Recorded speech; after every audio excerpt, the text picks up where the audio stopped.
Students, now we will discuss about next topic. What are allotropes? Allotropes क्या है? Okay, तो important term है generally पूछा जाता है एग्जाम में कि allotropes क्या है. चलिए स्टार्ट करते हैं. Allotropes are the elements which are chemically identical. Allotropes ऐसे एलिमेंट हैं या ये ऐसे एटम्स हैं किसी एलिमेंट के जो केमिकली तो आइडेंटिकल हैं but they markedly in their physical properties. ठीक है, लेकिन इनकी जो फिजिकल प्रॉपर्टीज होती है वो डिफरेंट होती है. ओके, इट मींस दैट इनका जो ओरिजिन पॉइंट है या जो केमिकली जिस चीज से बने हैं ये बिल्कुल सिमिलर है सभी. ठीक है, लेकिन इनकी फिजिकल प्रॉपर्टीज है वो सभी अलग-अलग होती है. Physical property means such as their shape, size. ठीक है, ये सभी इनकी फिजिकल प्रॉपर्टीज हैं जो बिल्कुल अलग होंगी. तो कार्बन जो चैप्टर है इसमें हमने पढ़ने हैं कि कुछ 3 ऐसे एलोट्रॉप्स हैं कार्बन के जिनको हम डिस्कस करेंगे. तो वो है फर्स्ट, नेचर में जो प्योर कार्बन है वो 2 फॉर्म में एग्जिस्ट होता है. First diamond and second one is graphite. ये एलिमेंटल फॉर्म भी है कार्बन की. इसके अलावा एक और फॉर्म होती है जिसे हम कहते हैं फ्लोरीन. ठीक है, उसे भी हम डिस्कस करेंगे. लेकिन 2 इंपॉर्टेंट फॉर्म है कार्बन की जिसमें नेचर वो एग्जिस्ट करता है और ये दोनों के दोनों एलोट्रॉप्स हैं. इट मींस दैट इनका जो केमिकल फॉर्मेशन है, केमिकल प्रॉपर्टीज है वो आइडेंटिकल है but their physical properties are completely different. Okay, yes, लेकिन ये डायमंड का है, ये ग्रेफाइट है. दोनों बिल्कुल एक दूसरे से डिफरेंट हैं. चलिए कैसे डिफरेंट इसको डिस्कस कर लेते हैं. Well, physical property of diamond and graphite को डिस्कस करते हैं. देखिए, डायमंड की प्रॉपर्टी है, ग्रेफाइट की प्रॉपर्टी है. अपीयरेंस अगर हम देखें तो ये ट्रांसपेरेंट है और ये ब्लैक और शाइनी है. थोड़ा सा ट्रांसल्यूसेंट और ओपेक कैरेक्टर शो करता है ग्रेफाइट. एंड हार्डनेस की बात की जाए तो डायमंड वेरी हार्ड है एंड वी नोस कि diamond is the hardest known natural substance in this universe. Okay, और जो ग्रेफाइट है काफी सॉफ्ट है, स्लिपरी इन टच है. ठीक है, क्योंकि इसमें जो इसकी एटम्स होते हैं वो लेयर में अरेंज होते हैं तो काफी सॉफ्ट एंड स्लिपरी होता है. We will discuss later. Thermal conductivity की बात की जाए तो ये बहुत ही पुअर कंडक्टर है. ठीक है, हीट का, और ये मॉडरेट कंडक्टर है. इट मींस दैट ग्रेफाइट से हीट इजीली ट्रांसमिट हो जाती है.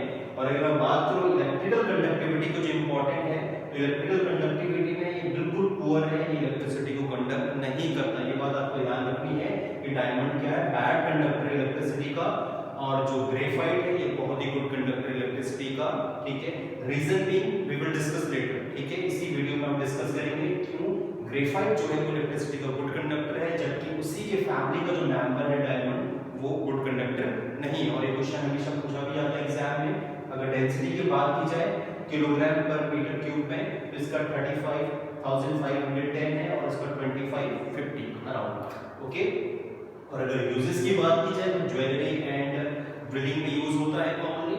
और ये जो ग्रेफाइट है ये ड्राई सेल्स है, electric arc, lubricant, pencil lead वगैरह में यूज होता है. तो ये कुछ कॉमन सी बेसिक प्रॉपर्टीज थी डायमंड एंड ग्रेफाइट की. Let's discuss some other things. Okay. Now the question is how diamond and graphite are chemically identical. Okay. प्रश्न ये बनता है कि डायमंड और ग्रेफाइट क्यों केमिकली आइडेंटिकल हैं, कैसे ये आइडेंटिकल है एक दूसरे से. ठीक है, जैसा मैंने बताया कि दोनों एलोट्रॉप्स हैं कार्बन के कि जिनका केमिकल ओरिजिन है, केमिकल फॉर्मेशन तो सेम है लेकिन फिजिकल प्रॉपर्टी अलग है. रीजन देख लेते हैं कि क्यों बिल्कुल सिमिलर है. तो फर्स्ट तो हम ये कह सकते हैं क्योंकि ये दोनों के दोनों जो एलोट्रॉप्स हैं कार्बन के ही कंपोनेंट हैं. ठीक है, तो ये तो इसलिए आइडेंटिकल हो गए. दूसरा अगर हम कहें कि on heating diamond and graphite in air they burn completely to give carbon dioxide. Exactly, अभी कार्बन के कंपाउंड है. ठीक है, कार्बन के सब्सटेंस है तो डेफिनेटली अगर हम इसको एयर में बर्न करेंगे तो they will produce carbon dioxide. ठीक है, ये तो कैरेक्टर है सभी कार्बन के सब्सटेंसेस का. Next, equal quantities of diamond and graphite when burn produce exactly the same amount of carbon dioxide. ठीक है, अगर हम इन दोनों को बर्न करें तो ये दोनों equal amount of carbon dioxide को प्रोड्यूस करते हैं. ये इंडिकेट करता है कि इन दोनों की जो केमिकल प्रॉपर्टीज हैं ये बिल्कुल आइडेंटिकल हैं. ठीक है, तो ये क्वेश्चन एग्जाम में पूछा जाता है आपसे कि किस बेसिस पर आप कह सकते हैं कि डायमंड और ग्रेफाइट दोनों की केमिकल प्रॉपर्टीज बिल्कुल आइडेंटिकल है. तो फर्स्ट तो आप ये कह दीजिए कि वो दोनों एलोट्रॉप्स हैं, कार्बन के ही सब्सटेंसेस है, कार्बन से ही बने हैं. दूसरा आप ये कह सकते हैं कि एयर में बर्न करने पे ये दोनों same amount of carbon dioxide को प्रोड्यूस करते हैं. It indicates they all are carbon compounds.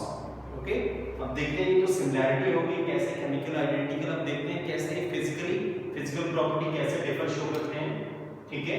Okay, why are the physical properties of diamond and graphite are so different. Okay, important, क्यों डायमंड और ग्रेफाइट की जो फिजिकल प्रॉपर्टी है बिल्कुल अलग है।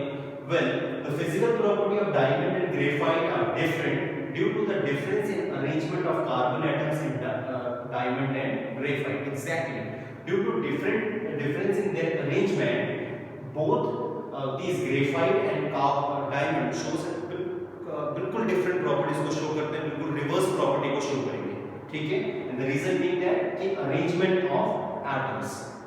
ओके, तो देखिए ग्रेफाइट का जो डायमंड का जो स्ट्रक्चर होता है इसे हम कहते हैं टेट्राहेड्रल, ठीक है। ये बिल्कुल टेट्राहेड्रल स्ट्रक्चर है, देखिए कंप्लीटली फोर साइड से बॉन्डेड है कार्बन से, ठीक है। कोवलेंट बॉन्ड है, कार्बन कोवलेंट बॉन्ड शो करता है। लेटर वी विल डिस्कस कि कोवलेंट बॉन्ड ही क्यों करता है, क्या उस रीजन है उसके पीछे।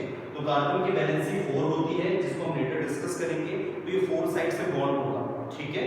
तो यहाँ पे देखिए ग्रेफाइट के इसकी बात की जाए कार्बन के एटम्स की, तो इसको अगर मान लें तो ये यहाँ से 4 साइड से कंप्लीटली बॉन्ड है, ठीक है। और अगर ग्रेफाइट को देखा जाए तो ग्रेफाइट का ये कैरेक्टर है कि इसमें ये जनरली लेयर्स में प्रेजेंट होते हैं, ठीक है। इनके जो एटम्स होते हैं बिल्कुल स्लिपरी होते हैं, तो लेयर्स में प्रेजेंट होंगे। तो इस बेसिस पे क्या होगा कि इसका जो स्ट्रक्चर है वो इसमें एटम्स का जो अरेंजमेंट है वो हेक्सागोनल अरेंजमेंट है। देखिए हेक्सागोनल अरेंजमेंट है एटम्स का, लेकिन जो इसका स्ट्रक्चर है वो जनरली थोड़ा सा ट्रायंगुलर शेप में दिखेगा। आपको ट्रायंगुलर शेप में इसके एटम्स अरेंज हैं और स्ट्रक्चर इसका हेक्सागोनल है, ठीक है। इस हेक्सागोनल स्ट्रक्चर में देखिए अगर मैं बात करूं इस एटम्स की, तो देखिए ये एटम्स जनरली 3 साइड से बॉन्ड होगा, ठीक है। एक के नीचे से होगा। अभी नेक्स्ट उसमें हम डिस्कस करते हैं, वो थोड़ा और क्लियर व्यू होगा। ओके राइट, ये देखिए, ठीक है।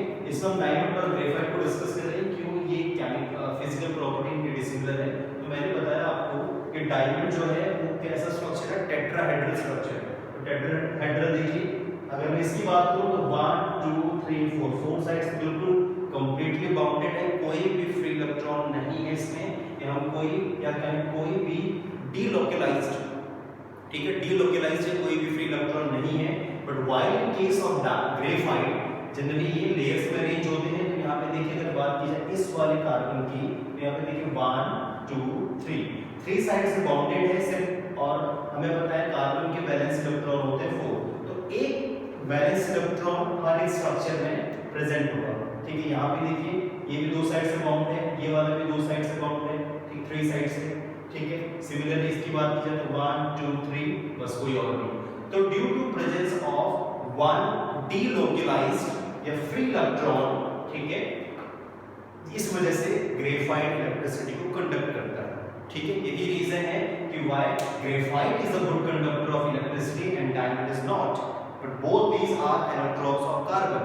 The reason being that due to presence of one delocalized या free electrons in graphite, ठीक है। ग्रेफाइट में एक delocalized या free electrons है, देखिए यहाँ पे अगर इसकी बात की जाए तो 1 2, ठीक है, और इसमें नेक्स्ट अपर से कनेक्ट होगा 3, ठीक है। तो इस वजह से इसका जो स्ट्रक्चर है वो थोड़ा सा ट्रायंगुलर शेप में है, ठीक है। और जो अरेंजमेंट होता है इनका एटम्स का वो हेक्सागोनल अरेंजमेंट है। is due to presence of one delocalized या जिसे हम कहते हैं फ्री इलेक्ट्रॉन, ठीक है। जो ग्रेफाइट है इलेक्ट्रिसिटी का गुड कंडक्टर बन जाता है, जबकि डायमंड ऐसा नहीं है। I hope you all have understood. Now it's a question time. चलिए क्वेश्चंस को कॉपी कर लीजिए और उनको सॉल्व कीजिए जल्दी से, ठीक है। कि what are allotropes give to allotropic form of carbon, ठीक है। तो 2 फॉर्म तो हमने डिस्कस की, एक और होता है फ्लोरीन। तो फ्लोरीन थर्ड फॉर्म है। फ्लोरीन में जनरली कार्बन के 60 एटम्स एक फुटबॉल की शेप में अरेंज होते हैं, ठीक है। तो बिल्कुल एक जैसे एक फुटबॉल होती है, तो वैसे ही कार्बन के 60 एटम्स इसमें अरेंज होंगे, राइट। और जो फ्लोरीन है ये ज्यादा हार्ड भी नहीं है, ज्यादा सॉफ्ट भी नहीं है, ठीक है। तो जो फ्लोरीन है वो थर्ड एलोट्रोप है कार्बन का, first diamond, second graphite and third one is fullerene. Okay, इन क्वेश्चंस को कॉपी कर लीजिए, later we will discuss next topic.